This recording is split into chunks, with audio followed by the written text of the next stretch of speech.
I'm amazed at how that character's Strange New Worlds appearance didn't break Star Trek canon. When Star Trek Strange New Worlds first launched, one of the biggest questions hanging over the series was simple but daunting. How do you tell new stories set before the original series without breaking 60 years of canon? Fans have seen prequels stumble over that line before. Yet, Strange New Worlds has pulled off something remarkable, and never more so than with the return of that character, whose surprise appearance could easily have shattered continuity, but somehow didn't. Instead, it became one of the most elegant examples of Star Trek's modern writers paying homage to the franchise's past while strengthening it for the future. So let's break it down. How did this appearance manage to honor Star Trek canon, expand character history, and still make perfect sense in universe? The character fans thought would break canon. The character in question, of course, is Turing, Spock's betrothed Vulcan fiancée, first seen in Star Trek, the original series episode Amok Time. When she appeared in Strange New Worlds, fans immediately sounded the canon alarm. In Amok Time, set roughly a decade later, Spock hasn't seen Turing in years. So how could the two have such an active, romantic storyline in Strange New Worlds without contradicting that classic episode? It seemed like a narrative minefield. After all, Amok Time is one of the most iconic TOS episodes, defining much of what audiences know about Vulcan mating rituals, the concept of Pon farr, and Spock's inner emotional conflict. Changing or contradicting any of it would have risked alienating the most die-hard Trekkies. But Strange New Worlds didn't break canon. It expanded it. How Strange New Worlds rewrote expectations. From her very first appearance in the episode Spock Amok, Gia Sanu's portrayal of Turing added nuance and vulnerability to a character once viewed as cold and manipulative. In the original series, Turing is the woman who rejected Spock, orchestrating a duel between him and Captain Kirk so she could marry another Vulcan. She was never portrayed with empathy or depth, merely as a plot device in Spock's story. But in Strange New Worlds, we see her and Spock as an engaged couple genuinely trying to understand each other. She isn't an antagonist. She's a fully developed Vulcan torn between duty, emotion, and expectation. This reframing didn't break canon because it filled in the missing years of their relationship. Amok Time never explicitly said when Spock last saw Turing, only that they were bonded as children and that their relationship had become strained. So Strange New Worlds asks, what if they actually tried to make it work before things fell apart? That's not a contradiction, that's smart storytelling. A deep dive into Vulcan culture. One of the greatest triumphs of Strange New Worlds is how it deepens Vulcan society without rewriting its foundations. The show gives us a window into Vulcan romance, courtship, and professional ambition. Through Turing, we explore the Vulcan rehabilitation system for logic offenders, a fascinating addition that fits perfectly within the rigid, honor-driven culture established in previous Star Trek series. This world-building doesn't clash with TOS, it enriches it.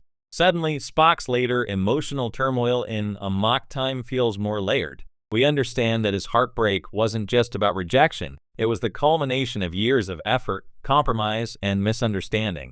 In short, Strange New Worlds didn't change Vulcan lore. It simply showed us what TOS never had the time or budget to depict. The subtle brilliance of continuity. Where Strange New Worlds truly shines is in the details. Every interaction between Spock and Turing feels meticulously calibrated to line up with what we already know about them from the original series.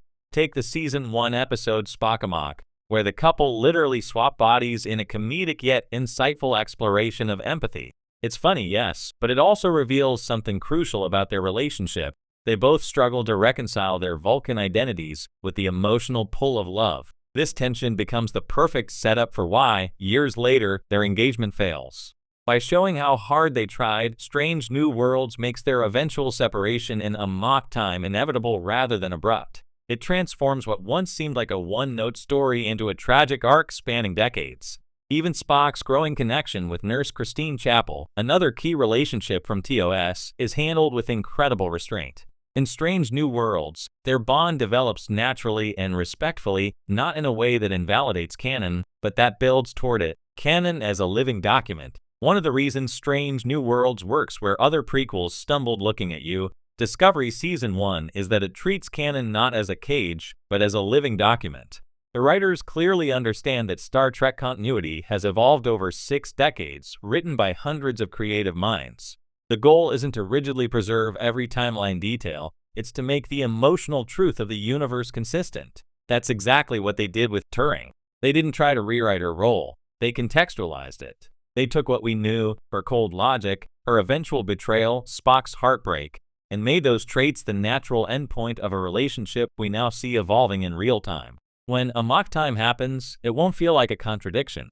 It'll feel like the tragic conclusion to a story that's been building for years. The power of character reclamation. Turing's reintroduction also fits into a broader trend in Strange New Worlds, reclaiming underdeveloped or misunderstood characters from early Star Trek. We've seen this with Lon Noonien Singh, a descendant of TOS's infamous Khan, turned into a deeply conflicted but noble officer. We've seen it with Captain Pike himself, whose fate was once a tragic footnote in TOS, but now serves as the emotional foundation of an entire series.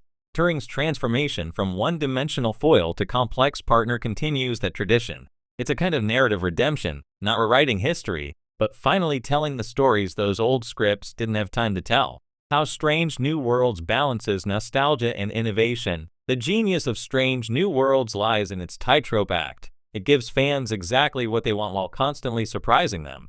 The show looks and feels like classic Star Trek, but it uses modern storytelling techniques, serialized emotional arcs, layered character development, and cinematic direction to make it fresh. The Turing arc is a perfect example. On paper, bringing her back sounds like fan service. In practice, it's emotional continuity at its finest. Each interaction between her and Spock contributes to both characters' growth. We see Spock wrestling with his dual nature, torn between human emotion and Vulcan logic, in a way that feels truer to Leonard Nimoy's original portrayal than any depiction in decades. And we see Turing struggling with her own expectations, how to love someone whose identity defies every Vulcan convention. That's not just canon-friendly, it's canon-enriching. Why it works so well. So, why didn't this appearance break Star Trek canon? Because Strange New Worlds understands what canon means.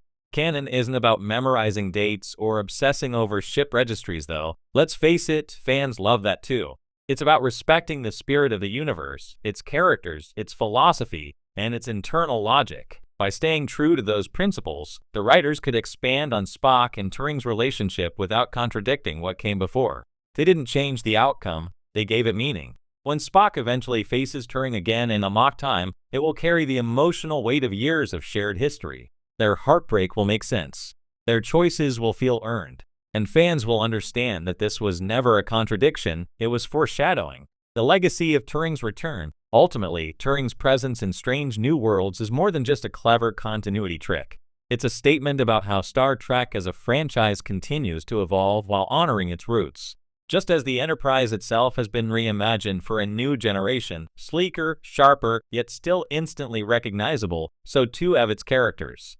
They are reflections of the old and the new, coexisting in a universe that thrives on exploration, not just of space, but of